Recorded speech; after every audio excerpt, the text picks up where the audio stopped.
People think haunted houses are built on graveyards, that ghosts come from murder or rituals or curses. But that's not true. Sometimes a house becomes haunted simply because too much pain happened inside it. The kind that seeps into the floorboards, the wallpaper, the concrete. And once it's soaked in deep enough, it never really leaves. Tonight's story comes from a man who's seen more than his share of death. A repossession agent whose job took him into forgotten homes, the kind no one wants to talk about, the kind no one ever moves back into. He thought he'd seen everything the human mind could create until he found the House of Marion. Make sure the lights are low. And remember, every story has a place where it happened. You just haven't found yours yet. The House of Marion. I've worked repossessions for almost 15 years now. People think the worst part of the job is walking into someone's home and taking away the place they've built their life in. They're wrong. What scares me isn't the people. It's the houses they leave behind. When I arrive and see a man charging out with a rifle, I know what to expect. Fear, anger, loss. They still have something to fight for, and that makes them predictable. I talk them down. I explain the paperwork. I give them the numbers of charities, lawyers, government helplines. Sometimes they calm down enough to listen. Sometimes they even thank me. But there are others who never make it that far. I see about 3 or 4 suicides a year. Some are quiet pills, rope gas. Others, they want to make a statement. They want the bank to remember them. They leave their bodies in the living room, like warnings carved into the walls. A message written in rot and silence. I've walked into homes where the air felt heavier, where the smell clung to the back of my throat. Bodies half melted from time, and heat, faces gone to wax. Old men clutching eviction notices in their hands, families who decided if they couldn't live together, they'd die that way instead. Every one of them tells a story, and every story leaves something behind. You start to realize a house remembers things. Desperation, violence, grief.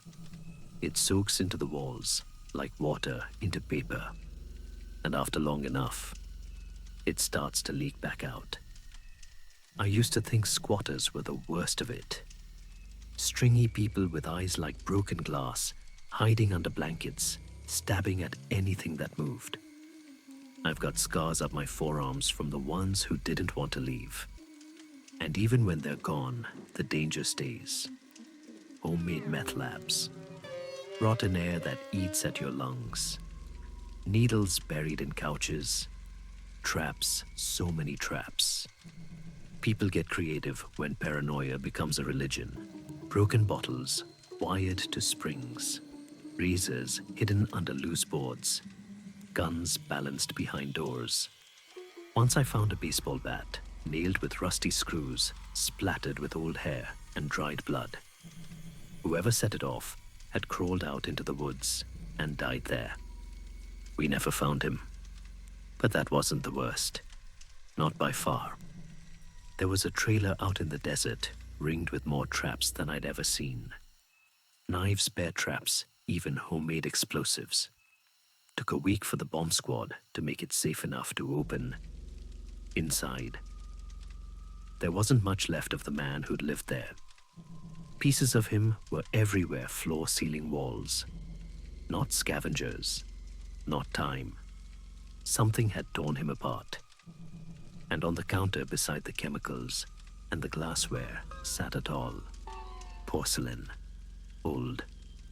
Its face cracked into a smile that wasn't friendly. Everyone said it was just meth, psychosis. That he'd done it to himself. But when I looked at that doll, I couldn't shake the thought that he hadn't been trying to keep people out. He'd been trying to keep something in. That was the first time I heard the term no-go zone. Properties so far gone, the government quietly fences them off. Not haunted houses, contaminated ones, cursed in their own way. Places where death isn't the problem anymore, because something worse took its place. I'd seen maybe 2 of them before, until Marion's house. It looked normal at first. A small farmhouse, paint, peeling roof, sagging but intact. Family of 5 used to live there. Parents, dead kids, grown up and broke. The bank had waited nearly a decade before sending me out to inspect it. 10 years empty, yet the windows weren't smashed. The door was still locked. Even the satellite dish was still on the roof. That should have been my first warning. Abandoned houses don't stay untouched. Not unless something keeps people away. I parked, drank from a bottle of hot water, rolling around my passenger floor, and told myself it would be easy. A few photos, a quick walkthrough, done by noon. It wasn't. The inside was cleaner than it had any right to be. Dust sure, but no graffiti. No animal droppings. No signs of squatters. Just stillness. A stale kind of silence that felt like the house was holding its breath. I walked the rooms, making notes. Then I opened the basement door. The smell hit first sweet old and heavy, like something that used to be alive but had forgotten how. The steps creaked beneath my boots. Halfway down, I felt a pressure behind my eyes, a pulse that didn't match my heartbeat. When I reached the bottom, I saw the freezer. It sat against the far wall, unplugged lid, half open. Behind it, something didn't look right. The wall bowed slightly, like there was space behind it. I moved the freezer, pried at the boards, and found a false wall. Beyond it, another room. It wasn't much bigger than a cell. Concrete floor, single light bulb, and a metal chair bolted to the ground. The kind with straps, wrists, ankles, head. Old leather, cracked and dark. The kind of dark that never really dries. There were stains on the floor that spread out in jagged halos and footprints. Bare. Small.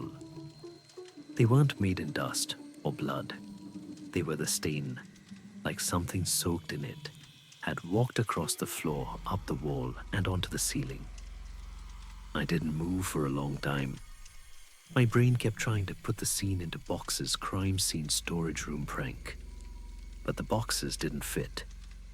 I climbed back up, heart hammering, lungs burning. When I reached the kitchen, I sat on the floor and laughed that hysterical kind of laugh you do when you're trying not to scream. Later in the hospital, I told myself I'd imagined it. The cuts on my back said otherwise. I'd smashed a window and dived through it when something grabbed me. I didn't even look back, just ran until I saw sunlight. The doctors called it deep lacerations. They said maybe I'd fallen on glass. They didn't see the shape of the wounds. Long, thin, like fingers. After they patched me up, I tried calling one of the former owners. The eldest son picked up. I asked him about the basement. He laughed, said his dad used to scare them with stories when they were kids. A ghost named Marion that lived down there. Said she wore a sackcloth dress and had nails long enough to scratch through the floorboards. That if the kids misbehaved, she'd crawl out at night and nibble on their toes. Did you ever use the freezer? I asked. He hesitated.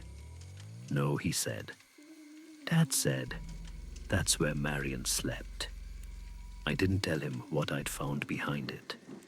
Didn't tell him about the straps or the footprints or how the wall felt warm when I touched it, like something breathing behind concrete.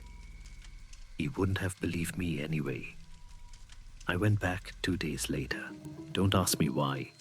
Curiosity, maybe? Guilt. I needed to see if it was real. The front door was open. Inside, everything looked exactly the same except the basement door. It was gone. Just smooth plaster, as if it had never been there. But the smell, that same sweet rot, hung in the air thick enough to taste. I turned to leave. Then something cold wrapped around my ankle. It was a hand, grey thin, knotted like roots, reaching out from the gap beneath the stairs. For a moment I couldn't move. It was like the air around me had turned to glue. Then it pulled, hard. I hit the floor, trying to scream, but my voice cracked. The hand tightened, and a face slid out of the darkness after its skin stretched too tight. Eyes like wet glass, pressed into a plastic bag. It didn't crawl the way a person moves. It poured out, unfolding joint by joint. It wore a dress made from a flour sack, just like the sun had said. It wasn't a ghost. It was something worse, something that remembered being human. I kicked free, scrambled toward the window, felt nails rake across my back, and dove through the glass. I didn't stop running until the car door slammed behind me. I could still feel her touch burning through the fabric of my shirt. The doctors said my wounds looked chemical, like acid burns. They grafted new skin, but the pain never really left. Neither did the marks. Even now they rise like pale roots when it's cold. The bank condemned the house. Barbed wire hazard signs, full government shutdown. Officially, it's environmental contamination. Unofficially, it's a no-go zone. One more black spot on the map. Sometimes I dream about that place, about the false wall, and the woman who shouldn't have been able to move. And in the dream, she's still crawling, dragging herself across concrete, leaving those dark footprints behind. They say houses can't keep secrets forever, but I think some secrets keep the house instead. I should have listened to my instincts. Squatters don't leave a place alone without good reason. And somewhere out past the fence, when the wind is right, I swear I can still hear her. Breathing, waiting.